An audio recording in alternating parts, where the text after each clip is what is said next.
Okay, people, so we got some draft page spoilers for the upcoming chapter of Dragon Ball Super, Chapter 79. And in particular, I wanted to cover these because, yeah, I know it's been a little bit since I've actually covered the draft pages, but I feel like this chapter and the direction that Dragon Ball Super is going is somewhere that the series hasn't really gone in its entirety up until this point. And what I mean by that is the role that Goku and Vegeta look like they're about to play, at the very least for the time being, and maybe from here on out. I'm not exactly sure, but it is actually pretty freaking insane. I don't think this has happened so far in Dragon Ball Super with Goku and Vegeta. So yeah, I kind of want to take a look at it, talk about it, and see what you guys think, if you agree with me that this is seemingly the direction we're going with the story. And just in general, things is looking like it's about to be gas. Pun intended, baby, because the chapter is titled Granola versus Gas. Yes, we did it. We got one in. No, let's talk, baby. No matter how you move, get it done. No matter how you move, get it done. No matter how you move, get it done. No matter how you move, get it done.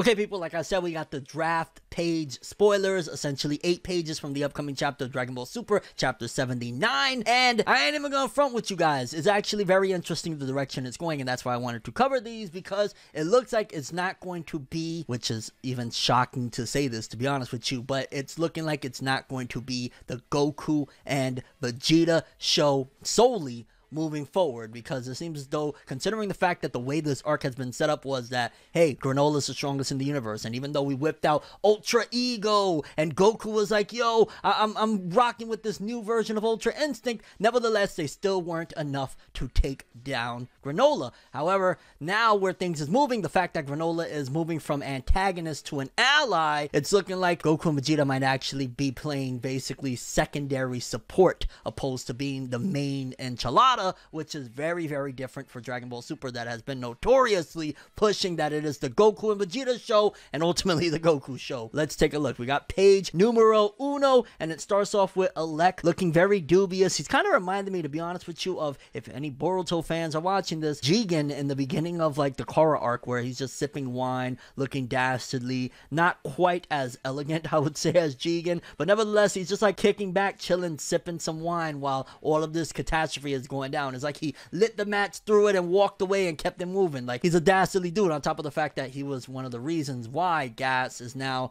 the monstrosity of a man that he is. But again, I feel like at the end of the day, Alec, and we're probably going to get, because at the end of the day, it looks like Alec is truly the final villain of all of this, because he's the one that's been manipulating everything, including the fact that whoever Gas is to him, forcing him into having this wish for this power. He was manipulating Granola, responsible for the death of Granola's mother, manipulated the battle.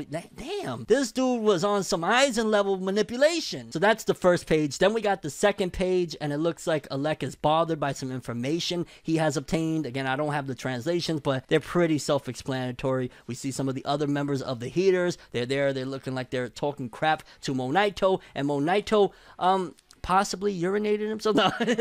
I mean, they, you know, have some history with Monaito. At the end of the day, they were one of the reasons why everything happened to Planet Cereal and all that jazz. So, you know, he's probably like, leave me alone, I've got no ointment. I know, relax, just a small joke for people that understand the reference. Then the third page, it cuts back to when Vegeta was with Granola, giving him the sensu bean, essentially showcasing one of the biggest moments in Vegeta's entire character, and how much he's developed, and how he's pretty much one of the best characters in Dragon Ball Super when it comes to character development. But you see, he's there, he's looking back saying, holy cow, this dude Gas is that guy, and Granola is essentially looking at the being like, I can't believe this, mate, this is fucking magic. I don't know why Granola has that British accent, but and it seems as though that Granola actually took the sensu bean, because he looks like he's staring at his hands like he can't believe that he is all healed up. But also, that is leading into what I was just saying earlier, the fact that not only is already Granola, he showcased that Goku and Vegeta both tried to fight him and couldn't take him out, so he's stronger than them. Now, they're both really weakened. There is no more sensu beans. Apparently, Monaito can't do shit in terms of healing people, so they don't have like a battery to come and heal them up or whatnot. So now, it's Granola Granola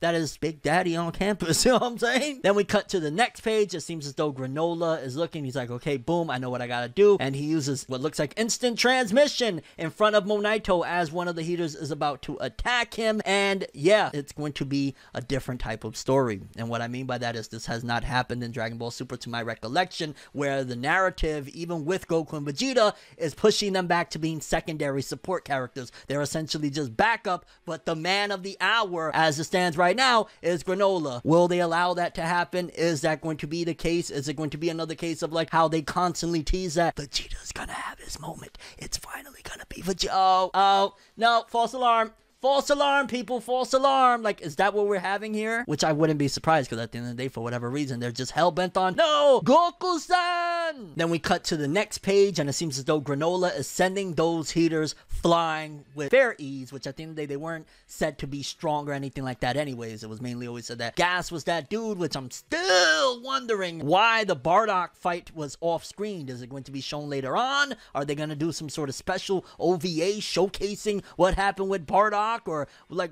what's up? Why no Bardock? It'd be real dope if basically the reason why they didn't show that is because they have in the tuck some plans to do a 2D movie of Bardock and his time and what happened in this potential moment or whatnot. That would be so insane, and honestly I'd prefer that over what they got planned with Dragon Ball Super Superheroes. So yeah, and it looks like adult Gas, he's holding Goku there as Goku looks pathetic, like Goku's holding onto his stick, pause like a motherfucker. But Granola looks at adult Gas, and it seems as though Monaito is giving Granola back that device that is known as oatmeal that he essentially left behind, which essentially is going full circle now for this character that, you know, he was on a very dark path, which I ain't gonna lie, I was digging it. I get it that it's the most self-destructive thing, but I guess as people, it's human nature for us to want to look at and observe a car crash, right? Which was what he was going down, but it seems as though he's going full circle. He just went and saved his mentor. A lot of us thought potentially Granola was going to be murdering him at some given point, but essentially he saved Monaito, and then now he's being reunited with oatmeal. He straps it back to his face and does what looks like a damn near prayer to kind of say, my bad fam, I was bugging out, you know, I lost it for a minute, I lost the plot, or I was onto some really awesome plot. And then it seems as though Granola has Sharingan, because he starts powering up and one of his eyes does like a sound effect. His left eye, which if I'm not mistaken, his left eye was shown to have like some crazy capabilities, and he's charging up there. You see his aura, and it looks like Gas's attention is now being caught by Granola, and we're going to have that battle, Granola versus Gas, to see who's the strongest. I mean, technically, unless he had a massive Zenkai boost just now with the Sensu Bean, which is possible, Gas should still be stronger, right? Unless there's a big Zenkai boost. That's the only thing that could change things to make it so that Granola caught up or has surpassed him yet again, depending on how far the dragon put Gas's power from where Granola was. But either way, I'm just really baffled that they seemingly are pushing Goku and Vegeta to be secondary characters in this whole big thing, but considering the fact that Gas is not the brains of it all, right? He's the muscle, he's the strongest technically right here, but Alec, I'm sure, has some sort of dubious plot that, oh, if things go awry, I could kill Gas, kill all of them, and get away, because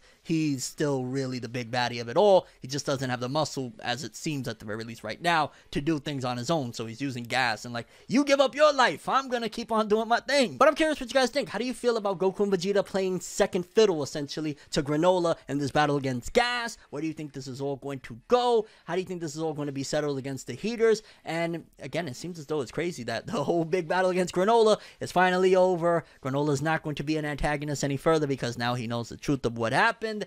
And yeah, he's the big man on campus right now. That's all I have for this one, though. Thanks for watching. Hope you enjoyed. If you liked anything I had to say or enjoyed the video, drop me a like. I'd greatly appreciate it. And if you want more from me, make sure to subscribe. Follow me on Twitter, Instagram. Hit that bell to get all notifications. And if you want to follow any of my other social media, links in the description below. I'm ForneverWorld, and as always, people, have an awesome day. And remember the golden rule: anime and manga for life, boy! Have an awesome day. Peace in, and yo, Goku and Vegeta playing second fiddle, and Granola's Sharingan. Let's go. Have an awesome one. Or I guess technically it wouldn't be Sharingan. It'd be, what's the name of that eye that Boruto's supposed to have, and we still haven't seen him have it yet in the manga? Yeah, that one. The Jigan eye. Yeah, there we go. Have an awesome one.